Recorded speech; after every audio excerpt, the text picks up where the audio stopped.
നോക്കിയേ, focal length പറയുന്നത് 25 centimetre ഉള്ള ഒരു കോൺകേവ് ലെൻസിന്റെ പവർ കണ്ടുപിടിക്കാനാണ് പറയുന്നത്. അപ്പൊ നമുക്കറിയാം, ആദ്യം നമ്മൾ നോക്കണം ഏത് ലെൻസ് ആണെന്ന് നോക്കണം അല്ലെ. കോൺകേവ് ലെൻസ് ആണ് ഇവിടെ. അപ്പൊ ഫോക്കൽ ലെങ്ത് എന്ന് പറയുന്നത് എന്തായിരിക്കും? നെഗറ്റീവ് ആയിരിക്കും അല്ലെ.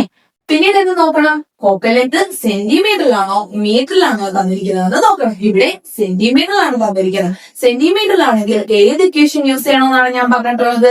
മീറ്ററിലാണെങ്കിൽ 1/f എന്ന് പറയുന്ന ഇക്വേഷൻ യൂസ് ചെയ്യണമെന്നും സെന്റിമീറ്ററിലാണെങ്കിൽ 100/f എന്ന ഇക്വേഷന് യൂസ് ചെയ്യണമെന്ന് ഞാൻ പറഞ്ഞിട്ടുള്ളതാണ്. അപ്പൊ നമുക്ക് ഈ ഇക്വേഷനിൽ ഈ വാല്യൂ സബ്സ്റ്റിറ്റ്യൂട്ട് ചെയ്ത് കൊടുക്കാം. അങ്ങനെയാണെങ്കിൽ 100/-25 ആൻസർ എത്ര കിട്ടും? -4. -4 ലെൻസിന്റെ പവറിന്റെ യൂണിറ്റ് എന്താണ്? പവർ ഓഫ് ലെൻസിന്റെ യൂണിറ്റ് എന്താണ്? ഡയോപ്റ്റർ അല്ലെ. ചോദിക്കാൻ വേണമെങ്കിൽ ഫില്ലപ്പിൽ പൂരിപ്പിക്കാൻ ചോദിക്കാം. പവർ ഓഫ് ലെൻസിന്റെ SI യൂണിറ്റ് എന്താണെന്ന് ചോദിക്കാം. ഡയോപ്റ്റർ അല്ലെ, D എന്ന് റെപ്രസെന്റ് ചെയ്യും അല്ലെ. അപ്പൊ ഇവിടെ ആൻസർ സിമ്പിൾ ആയിട്ട് കിട്ടിയില്ലേ? -4D. മനസ്സിലായില്ലേ?